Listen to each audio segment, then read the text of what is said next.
என் சேனலுக்கு வரவேற்கிறேன். இது போன்ற சுவாரஸ்யமான காணொளிகளை தெரிந்து கொள்ள எங்கள் சேனலை பதிவு செய்ய மறவாதீர்கள். என் மாமனார் தினமும் சாப்பாடு செய்து எனக்கு ஊட்டி விடுவார். ஆனால் சாப்பிட்ட பின்பு நான் மயங்கி விடுவேன். மறுநாள் காலையில் நான் கண்விழித்து பார்த்தபோது என் துணிகளில் கரை படிந்திருக்கும். என் உடல் முழுவதும் வலிக்கும். ஒரு நாள் நான் மயக்கம் வந்தது போல நடித்தேன். என் மாமனார் நள்ளிரவில் என் படுக்கையில் வந்து என்னை தொட்டதும் என்னுடைய ஆடைகளை அவிழ்த்து, என் பெயர் ரம்யா. எனக்கு 23 வயதாகிறது. எனக்கு திருமணமாகி கிட்டத்தட்ட 5 வருடங்கள் ஆகிவிட்டன. என் கணவர் வீட்டில் நான் மிகவும் மகிழ்ச்சியாக இருந்தேன். என் புகுந்த வீடு ஒன்றும் பெரிய குடும்பம் இல்லை. என் கணவரும் என் மாமனாரும் மட்டுமே. என் மாமியார் என் திருமணத்திற்கு 6 மாதங்களுக்கு முன்பே இறந்துவிட்டார். என் கணவர் தன் பெற்றோருக்கு ஒரே மகன் என்பதால் என் மாமியாரின் மரணத்திற்குப் பிறகு வீடு மிகவும் வெறிச்சோடிப் போனது. ஏனெனில் என் கணவரும் மாமனாரும் வேலைக்குச் சென்ற பிறகு வீடு காலியாகவே இருக்கும். அவர்கள் வேலை முடிந்து வீட்டிற்கு திரும்பும்போது வீட்டில் தனிமை அவர்களை வாட்டி வதைத்தது. இதனால்தான் என் மாமனார் தன் மகன் சுனிலுக்கு திருமணம் செய்து வைக்க முடிவு செய்தார். ஒரு நாள் என் தந்தையின் நண்பர் எனக்காக ஒரு வரனை பற்றி தெரிவித்தார். மாப்பிள்ளையை பற்றி என் தந்தைக்கு மிகவும் மகிழ்ச்சி ஏற்பட்டது. விரைவில் வீட்டில் பேசி இந்த உறவை முன்னெடுத்துச் செல்வதாக என் தந்தை தன் நண்பரிடம் கூறிவிட்டார். அடுத்த நாள் மதியம் நாங்கள் அனைவரும் சாப்பிட்டுக் கொண்டிருந்தபோது என் தந்தை இந்த உறவை பற்றி என் தாயிடம் கூறிவிட்டு என்னை பார்த்து புன்னகைத்தார். என் தாய் தந்தையர் இந்த உறவில் மிகவும் மகிழ்ச்சியடைந்தனர். பெரிய குடும்பமாக இல்லாவிட்டால் அதிக சிக்கல்கள் இருக்காது. நான் பல பிரச்சனைகளிலிருந்து தப்பித்து விடுவேன் என்று நினைத்து அவர்களும் சந்தோஷப்பட்டனர். என் தந்தை என் திருமணத்தை நிச்சயித்தார். ஒரு வாரத்திலேயே சுனிலுடன் என் திருமணம் மிகவும் எளிமையாக நடந்தது. ஏனெனில் திருமணத்தை நிச்சயிக்கும் போதே என் மாமனார் தங்களுக்கு எந்தவிதமான சீதனமும் தேவையில்லை, ஆடம்பரமான செலவுகளை செய்வதில் தனக்கு விருப்பமில்லை, திருமணத்தை எளிமையாக நடத்தினால் போதும் என்று கூறிவிட்டார். இது உண்மைதான். அவர்கள் இருவரும் மிகவும் நல்லவர்கள். எல்லாவற்றிலும் சிறந்த விஷயம் என்னவென்றால் என் மாமனார் சமைப்பதை மிகவும் விரும்பினார். கணவரும் மாமனாரும் வேலைக்குச் சென்ற பிறகு நான் வீட்டில் எப்போதும் தனிமையில்தான் இருப்பேன். அதனால் என் தனிமையை போக்க நான் பலவிதமான உணவுகளை சமைப்பேன், புத்தகங்கள் படிப்பேன், வீட்டை அலங்கரிப்பதில் நேரத்தை செலவிடுவேன். இதனால் என் கணவரும் மாமனாரும் மிகவும் மகிழ்வார்கள். விடுமுறை நாட்களில் என் மாமனார் சமைப்பார். சில சமயம் என் சமையலறையில் எனக்கு உதவியும் செய்வார். நீ ஒரு வாரம் முழுக்கச் சமைக்கிறாய், இன்று சமையலில் உனக்கு விடுமுறை என்று சொல்வார். அவர் என் மீது இவ்வளவு அக்கறை காட்டுவதே எனக்கு மிகுந்த மகிழ்ச்சியை அளித்தது. இதை கேட்டாலோ பார்த்தாலோ என் அதிர்ஷ்டத்தை பார்த்து யாருக்கும் பொறாமை வரும். நானும் என்னை அதிர்ஷ்டசாலி என்றுதான் நினைத்தேன். ஆனால் என் மாமனார் எதற்காக இதையெல்லாம் செய்கிறார் என்று அப்போது எனக்கு தெரியவில்லை. இப்படியே கொஞ்ச காலம் கழிந்தது. என் கணவர் ஒரு புதிய வியாபாரத்தை தொடங்கினார். இதனால் அவர் வேறு நகரத்திற்கு செல்ல வேண்டியிருந்தது. என் மாமனார் மிகவும் நல்லவர் என்பதால் எனக்கு எந்த சிரமமும் தெரியவில்லை. நான் மகிழ்ச்சியுடன் என் கணவரை செல்ல அனுமதித்தேன். இது இப்படியே தொடர்ந்தது. சில மாதங்களுக்குப் பிறகு என் மாமனாரும் ஓய்வு பெற்றார். இப்போது அவர் வாழ்நாள் முழுவதும் வீட்டிலேயே இருப்பார் என்று தெரிகிறது. பெரும்பாலும் அவரே சமைப்பார். ஆனால் ஒருமுறை என் கணவர் வேறு நகரத்திற்குச் சென்றிருந்தபோது எனக்கும் வீட்டில் வேலை செய்ய எதுவும் இல்லை. நானே சமைப்பதாக என் மாமனாரிடம் சொன்னேன். ஆனால் என் மாமனார் நான் தான் சமைப்பேன் என்று கூறி மறுத்துவிட்டார். அவர் இவ்வளவு பாசமாகச் சொன்னதால் நானும் எதுவும் பேசாமல் அமைதியாகிவிட்டேன். மாமனார்தான் எப்போதும் சமைப்பார். நான் சாப்பிட்டுவிட்டு படுத்தேன். ஆச்சரியப்படும் விதமாக படுத்த உடனேயே எனக்கு தூக்கம் வந்துவிட்டது. நான் இதை பெரிதாக யோசிக்கவில்லை. ஆனால் காலையில் நான் எழுந்தபோது என் உடைகளில் அழுக்கு ஒட்டப்பட்டிருந்தது. இதைப் பற்றி நான் யாரிடமும் எதுவும் பேசவில்லை. அப்படி ஒரு எண்ணமும் எனக்கு வரவில்லை. ஆனால் இது ஏன் நடக்கிறது என்று கவலைப்படத் தொடங்கினேன். நான் சமைக்கும்போது நிம்மதியாகச் சாப்பிட்டு எனக்கு இவ்வளவு சீக்கிரம் தூக்கம் வந்ததில்லை. படுத்த சிறிது நேரத்திற்கு பின்னர்தான் எனக்கு தூக்கம் வரும். ஆனால் இப்போது உடனே வந்து விடுகிறது. ஆனால் எனக்கு திடீரென்று தூக்கம் வந்த அந்த 2 நாட்களில் என் மாமனார்தான் சமைத்திருந்தார். பிரச்சனை என்னவென்றால் இதைப் பற்றி நான் யாரிடமும் பேச முடியவில்லை. என் கணவரிடம் சொன்னால் எந்த மகனும் தன் தந்தையைப் பற்றி தவறாக கேட்க மாட்டான். வீட்டில் வேறு யாரும் இல்லாததால் அவர் என்னையே குறை சொல்வார். என் தாய் தந்தையரையும் கவலைப்பட வைக்க நான் விரும்பவில்லை. நான் கவலைப்படத் தொடங்கி மாமனாரிடமிருந்து விலக முயற்சி செய்தேன். அவர் நாள் முழுவதும் வீட்டிலேயே இருந்ததாலும் என் கணவரும் இல்லாததாலும் நான் அவருடன் பேச வேண்டியிருந்தது. அவர் எல்லா நேரமும் என்னைச் சுற்றி இருக்க விரும்பினார். முதலில் அது எனக்கு வித்தியாசமாக தெரியவில்லை. ஆனால் இப்போது எல்லாம் எனக்கு வித்தியாசமாகவே தெரிந்தது.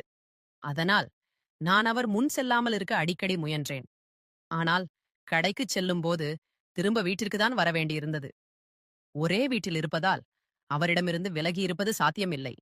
பிறகு ஒரு நாள் எல்லையும் மீறிவிட்டது.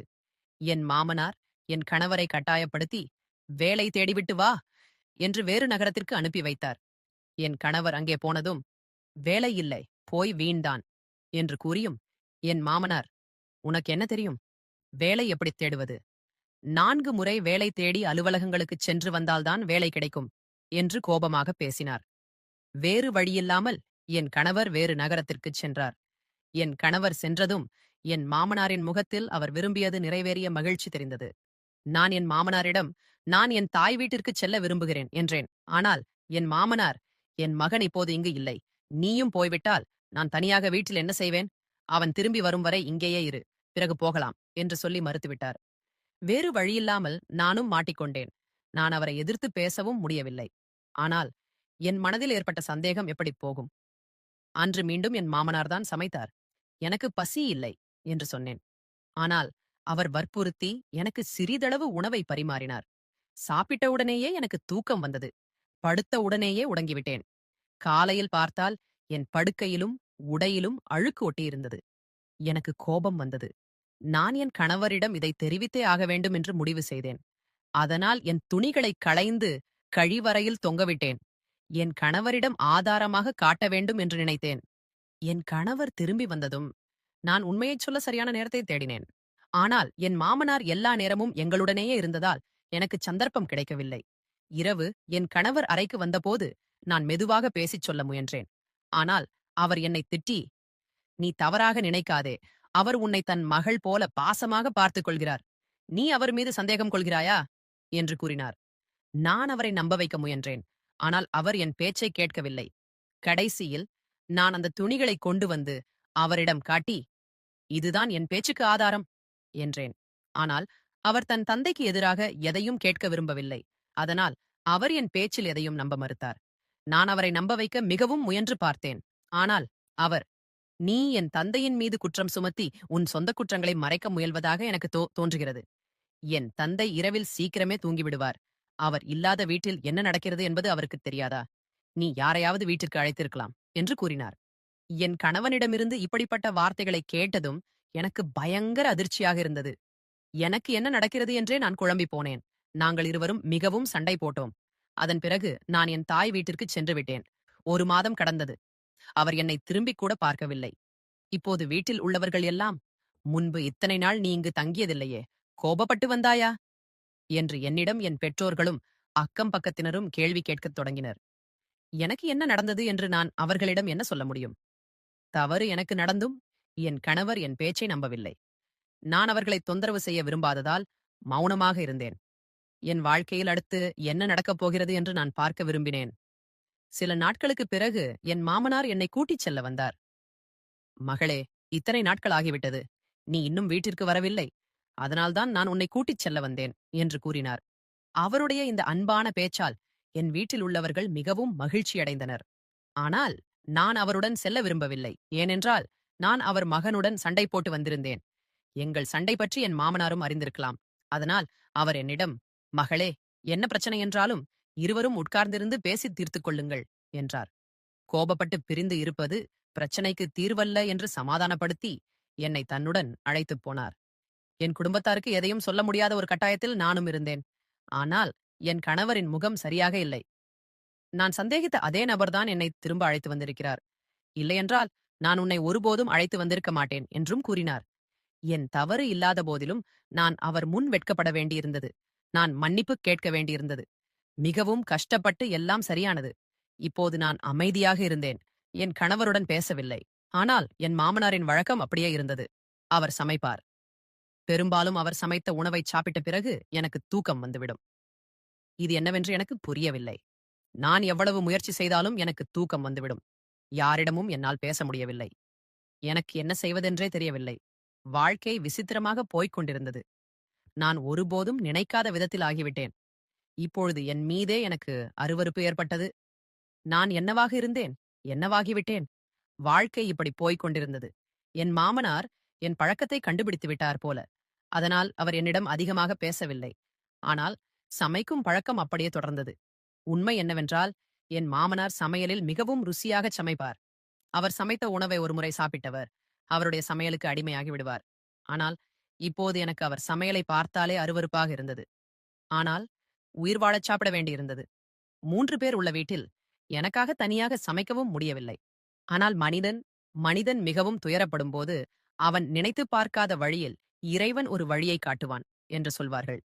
எனக்கும் அப்படித்தான் நடந்தது. ஒரு நாள் நான் கடைக்குச் சென்றிருந்தபோது என் கல்லூரியில் என்னுடன் படித்த ஒரு பழைய தோழியைச் சந்தித்தேன். அவளுடைய கணவரின் இடமாற்றம் காரணமாக அவள் வேறு நகரத்திற்குச் சென்று விட்டாள். இப்போது அவள் மீண்டும் இந்த நகரத்திற்கு வந்திருக்கிறாள். ஒரு நாள் கடைக்குச் சென்றபோது எதிர்பாராத விதமாக அவளைச் சந்தித்தேன். இவ்வளவு நாட்களுக்குப் பிறகு என் தோழியைச் சந்தித்தது எனக்கு மிகுந்த மகிழ்ச்சியை அளித்தது. நாங்கள் இருவரும் சந்திப்பதற்கான திட்டங்களை வகுத்தோம். எங்கள் இருவர் வீட்டிற்கும் சென்று வருவது தொடங்கியது. அவள் 2 முறை எங்கள் வீட்டிற்கு வந்தாள். அப்போது அவள் எனக்கும் என் மாமனாருக்கும் இடையே இருந்த நடத்தைகளை கவனித்தாள். அதனால், "ஏன் இப்படி?" என்று என்னிடம் கேட்டாள். எனக்கு நடக்கும் எல்லாவற்றையும் நான் அவளிடம் சொன்னேன். முதலில் அவள் மிகவும் ஆச்சரியப்பட்டாள். இந்த விஷயத்தில் எனக்கு உதவுவதாக வாக்குறுதி அளித்தாள். ஒரு நாள் என் கணவர் எப்போதும் போல வேறு நகரத்திற்குச் சென்றபோது என் மாமனார் சமைத்தார். நான் சாப்பிடும்போது என் தட்டிலிருந்து சிறிது உணவை எடுத்து மறைத்து வைத்தேன். அடுத்த நாளும் எப்போதும் போல எனக்கு நடந்தது. ஆனால் நான் அந்த உணவை என் தோழியிடம் கொடுத்தேன். அவளுடைய கணவர் ஒரு ஆய்வக தொழில்நுட்பவியலாளர். அந்த உணவு ஆய்வகத்தில் சோதனை செய்யப்பட்டது. நான் சந்தேகித்தது உண்மையானது. அந்த உணவில் தூக்க மாத்திரை கலந்திருந்தது. இதனால்தான் எனக்கு சீக்கிரம் தூக்கம் வந்தது. ஒருமுறை என் கணவரிடம் இந்த அறிக்கையை காட்டலாம் என்று நினைத்தேன். ஆனால், "நீ என் தந்தையின் மீது பழி போடுகிறாய்" என்று அவர் மீண்டும் சொல்வாரோ? இந்த முறை அவர் என்னை என் வாழ்க்கையிலிருந்து நிரந்தரமாக விலக்கி விடுவாரோ என்ற அச்சம் எனக்கு ஏற்பட்டது. இந்த அச்சம் என் வாயை அடைத்துவிட்டது. பிறகு ஒரு நாள் என் கணவர் வீட்டில் இல்லாதபோது என் மாமனார் சமைத்தார். நான் என் தோழியின் ஆலோசனைப்படி அந்த உணவை சாப்பிடவில்லை. சாப்பிட்டது போல நடித்துவிட்டு என் அறைக்குச் சென்று படுத்துக் கொண்டேன். என் தூக்கத்திற்குப் பிறகு எனக்கு என்ன நடக்கிறது என்று நான் பார்க்க விரும்பினேன். படுத்த சிறிது நேரத்திலேயே என் அறையின் கதவு திறக்கப்பட்டது. என்னுடைய உடல் நடுங்கியது. ஆனால் நான் அமைதியாக படுத்துக் கொண்டேன். ஏனென்றால் இன்றிரவு இந்த மர்மத்தை தெரிந்து கொள்ள வேண்டும். என் மாமனார் என் அறைக்கு வந்து என்ன செய்கிறார் என்று நான் பார்க்க வேண்டும். அவர் என்னிடம் ஏதாவது தவறாக நடந்து கொண்டால் நான் சத்தம் போட்டு விடுவேன் என்று முடிவு செய்துவிட்டேன். ஆனால் என் மனதில் ஒன்று தோன்றியது. நான் சத்தம் போட்டால் யாரும் என் பேச்சை நம்ப மாட்டார்கள். இப்போது என் மீது எனக்கு கோபமே வந்தது. இந்த ரகசியத்தை தெரிந்து கொள்ள நான் என் தொலைபேசியில் பதிவு செய்யவில்லை. எல்லாம் பதிவு செய்யப்பட்டிருக்குமே. ஆனால் நடக்க வேண்டியது நடந்துவிட்டது. இப்போது என் மாமனாரின் அடுத்த நடவடிக்கை என்னவாக இருக்கும் என்று நான் பார்க்க வேண்டியிருந்தது. அதனால் நான் அமைதியாக படுத்துக்கொண்டேன். நான் தூங்கிவிட்டேன் என்று அவருக்கு உறுதியானதும் அவர் என் அருகில் வந்து அமர்ந்தார். ஆனால் நான் விழித்திருக்கிறேனா என்று அவருக்கு சந்தேகம் ஏற்பட்டிருக்கலாம். அவர் என் அருகில் அமர்ந்துவிட்டு அங்கிருந்து எழுந்து சென்று விட்டார். என் பக்க உண்மையை நிரூபிக்க என்னிடம் எதுவுமே இல்லை. அதனால் என் கணவரிடம் நான் எதையும் சொல்ல முடியவில்லை. அடுத்த நாள் நான் என் தோழியை அழைத்து அவளிடம் எல்லாவற்றையும் சொன்னேன். இதைக் கேட்ட அவளும் மிகவும் கவலைப்பட்டாள். அவள் என்னிடம், "நீ இதை உன் கணவரிடம் சொல்லித்தான் ஆக வேண்டும்" என்று கூறினாள். ஆனால் என் பயம் என் மீது ஆதிக்கம் செலுத்தியது. நான் என் கணவரிடம் எதையும் சொல்ல முடியவில்லை. என் மனம் வேலை செய்வதை நிறுத்திவிட்டது. இப்போது நான் என்ன செய்வதென்றே எனக்கு புரியவில்லை. என் தோழி எனக்கு உதவினாள். இதைப் பற்றி அவளே என் கணவரிடம் பேசுவதாக கூறினாள். ஒரு நாள் சந்தர்ப்பம் பார்த்து அவள் எங்கள் இருவரையும் உணவுக்காக அழைத்தாள். என் தோழி பேச ஆரம்பித்ததும் என் கணவர் கோபமாக எழுந்து நின்றார். அவர் அவள் மீது கோபம் கொண்டார். ஆனால் அவள் நிதானமாக, "பாருங்கள், நீங்கள் இந்த விஷயத்தை அறிந்து கொள்ளுங்கள். என் பேச்சு தவறு என்றால் நீங்கள் அதை கைவிட்டு விடலாம். ஆனால் அது உண்மையாக நிரூபிக்கப்பட்டால் நீங்கள் என்ன செய்ய வேண்டுமோ அதைச் செய்யுங்கள்" என்றாள். என் உண்மையை நிரூபிக்க என் வாழ்க்கையை பணயம் வைக்க தயாரானேன். இப்போது என் மாமனார் அறியாத வகையில் அவருடைய ரகசியத்தை வெளிப்படுத்த நாங்கள் ஒரு ஏற்பாடு செய்ய வேண்டியிருந்தது. என் தோழி என் கணவரிடம் உணவின் ஆய்வறிக்கையையும் காட்டியிருந்தாள். ஒருவேளை இதனால்தான் என் கணவர் இதைச் செய்ய தயாராக இருந்திருக்கலாம். சுமார் 1 வாரத்திற்குப் பிறகு என் கணவர் தன் தந்தையிடம் ஒரு முக்கியமான வேலைக்காக வேறு நகரத்திற்குச் செல்ல வேண்டும் என்று கூறினார். இதைக் கேட்ட என் மாமனார் மிகவும் மகிழ்ச்சியடைந்தார். "நீ அவசியம் போ" என்று கூறினார். என் கணவர் தயாராகி வீட்டை விட்டுச் சென்றார். ஆனால் அவர் தன் நண்பரின் வீட்டிற்குச் சென்றார். வேறு நகரத்திற்குச் செல்லவில்லை. பின்னர் எப்போதும் போல என் மாமனார் சமைத்தார். அவர் சமையலில் பிஸியாக இருந்தபோது என் கணவர் சத்தமில்லாமல் வீட்டிற்குள் வந்து அறைக்குள் சென்று மறைந்து கொண்டார். இவையெல்லாம் நடக்கக்கூடும் என்று என் மாமனார் அறியவில்லை. நான் சத்தமில்லாமல் சாப்பிட்டேன். ஏனென்றால், சாப்பிட்ட பிறகு எனக்கு தூக்கம் வரும் என்று எனக்குத் தெரியும். ஆனால், என் கணவர் என் அறையில் ஏற்கனவே இருக்கிறார் என்பதால் எனக்கு பயம் இல்லை. நான் வயிறு நிறையச் சாப்பிட்டேன். எப்போதும் போல எனக்கு ஒரு தூக்கம் வந்தது. நான் அறைக்குச் சென்று, எனக்கு தூக்கம் வருகிறது. நான் சாப்பிட்டு விட்டேன். இப்போது நீங்கள் செய்ய வேண்டியதைச் செய்யுங்கள். நான் படுத்தால் உடனே தூங்கிவிடுவேன் என்று என் கணவரிடம் கூறினேன். இரவு என்ன நடந்தது என்று எனக்குத் தெரியாது. ஆனால், நான் காலையில் எழுந்தபோது என் மாமனாரும் கணவரும் வீட்டில் இல்லை. அவர்கள் எங்கே சென்றார்கள் என்று எனக்குத் தெரியவில்லை. நீண்ட நேரத்திற்குப் பிறகும் அவர்கள் வீட்டிற்கு வரவில்லை. அதனால் நான் மிகவும் கவலைப்பட்டேன். நான் இருவரின் எண்களுக்கும் அழைப்பு விடுத்தேன். 2 எண்களும் அணைக்கப்பட்டிருந்தன. இது எனக்கு மிகவும் ஆபத்தானதாக இருக்கலாம். ஆனால் அவர்கள் இருவரும் எங்கே இருக்கிறார்கள் என்று எனக்குத் தெரியவில்லை. அதனால் என் தோழியை அழைத்து அவளிடம் எல்லாவற்றையும் சொன்னேன். என் தோழி என்னை சமாதானப்படுத்தினாள். ஆனால் மாலை வரை அவர்கள் இருவரையும் பற்றி எந்த தகவலும் கிடைக்கவில்லை. இதனால் என் நிலைமை மிகவும் மோசமானது. என் மீதே எனக்கு கோபம் வந்தது. நான் ஏன் இன்று சாப்பிட்டேன்? நான் சாப்பிடாமல் இருந்திருந்தால் என்ன நடந்தது என்று எனக்குத் தெரிந்திருக்கும் என்று நினைத்தேன். ஏனென்றால் இன்று எப்போதும் போல என் உடைகளில் அழுக்கு எதுவும் ஒட்டியிருக்கவில்லை. நான் மிகவும் கவலைப்படத் தொடங்கினேன். மாலை போய் இரவு வந்தது. ஆனால் என் கணவரையும் மாமனாரையும் பற்றி எந்த தகவலும் இல்லை. என் தோழி என்னிடம், "நீ காவல்துறையில் புகார் கொடுக்க வேண்டும்" என்று திரும்பத் திரும்ப கூறினாள். ஆனால் அவர்கள் இருவரும் ஏன், எப்படி வீட்டிலிருந்து காணாமல் போனார்கள் என்று காவல்துறையிடம் நான் என்ன சொல்வேன் என்று கவலைப்பட்டேன். அதனால் நான் காத்திருக்க வேண்டியிருந்தது. 2 நாட்கள் முழுமையாக கடந்துவிட்டன. என் கணவரையும் மாமனாரையும் பற்றி எந்த தகவலும் இல்லை. வேறு வழியில்லாமல் நான் என் சகோதரனுக்கு தொலைபேசியில் அழைத்து எல்லாவற்றையும் சொன்னேன். என் சகோதரனும் என் தந்தையும் என் வீட்டிற்கு வந்தனர். அவர்களுக்கு எல்லாவற்றையும் பற்றி தெரிந்தபோது, "ஏன் இதைப் பற்றி எங்களிடம் முன்னரே சொல்லவில்லை?" என்று அவர்கள் என்னை கடிந்து கொண்டார்கள். அவர்களுக்கு ஒரு நண்பர் காவல்துறையில் இருந்தார். அவர்கள் அவரை நம்ப வைத்து எல்லாவற்றையும் அவரிடம் சொன்னார்கள். காவல்துறை தன்னுடைய வேலையை செய்தது. எப்படி என்று தெரியவில்லை. ஆனால் அவர்கள் தொலைபேசிகளை கண்காணித்து துப்பு கண்டுபிடித்து விட்டனர். இரவு என் கணவரும் மாமனாரும் இருவரும் வீட்டிற்கு வந்துவிட்டனர். என் கணவர் மயக்கமடைந்திருந்தார். என் மாமனார் தன் கட்டுப்பாட்டில் இல்லாதது போல விசித்திரமாக பேசிக் கொண்டிருந்தார். இதையெல்லாம் பார்த்த எனக்கு மிகவும் கவலையாக இருந்தது. என் சகோதரன் என்னை தேற்றினான். "இவர்களை இப்போதே மருத்துவரிடம் அழைத்துச் செல்வோம். அப்போதுதான் எல்லாமே தெரியும்" என்றான். அவர்களை மருத்துவரிடம் அழைத்துச் சென்றபோது என் கணவருக்கு மயக்க மருந்து கொடுக்கப்பட்டிருப்பது தெரிய வந்தது. காவல்துறை தாங்கள் வேலையை முடித்து திரும்பிச் சென்றது. ஆனால் இது எல்லாம் எப்படி நடந்தது, ஏன் நடந்தது என்று நான் தெரிந்து கொள்ள வேண்டியிருந்தது. நான் அவர்களிடம் நேரடியான கேள்விகளை கேட்டேன். "இது எல்லாம் எப்படி நடந்தது?" என்று. என் கணவர், "நீ எனக்குச் சொன்னது போலவே நீ தூங்கிய பிறகு சிறிது நேரம் கழித்து அப்பா உன் அறைக்கு வந்தார். அவருடைய விசித்திரமான நிலைமையை பார்த்து எனக்கு பயம் ஏற்பட்டது. அவர் உன் படுக்கைக்கு அருகில் வந்தவுடன் என்னால் பொறுத்துக் கொள்ள முடியவில்லை. நான் சத்தமாக கூப்பிட்டேன்.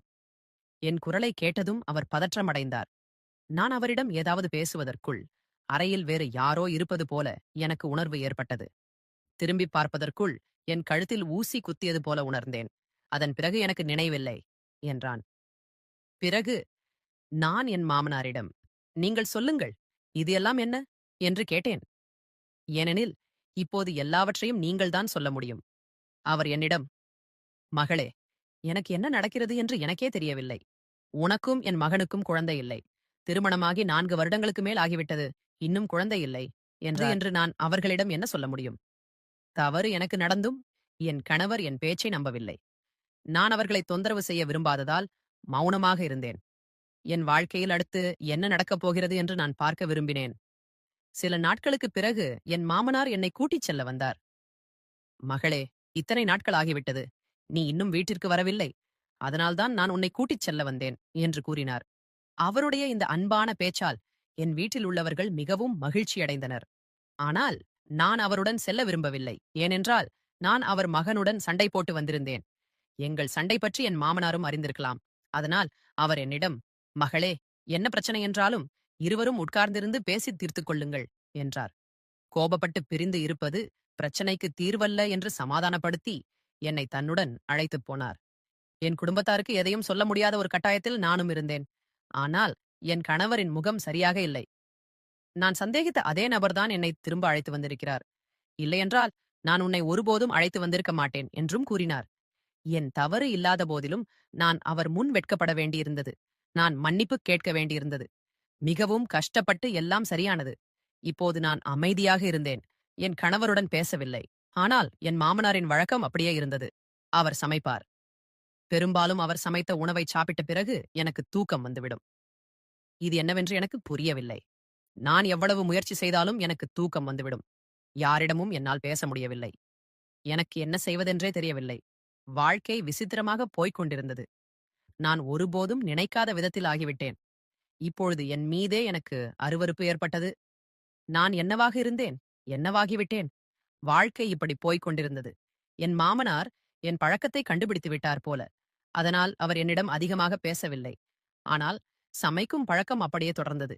உண்மை என்னவென்றால், என் மாமனார் சமையலில் மிகவும் ருசியாகச் சமைப்பார். அவர் சமைத்த உணவை ஒருமுறை சாப்பிட்டவர் அவருடைய சமையலுக்கு அடிமையாகி விடுவார்.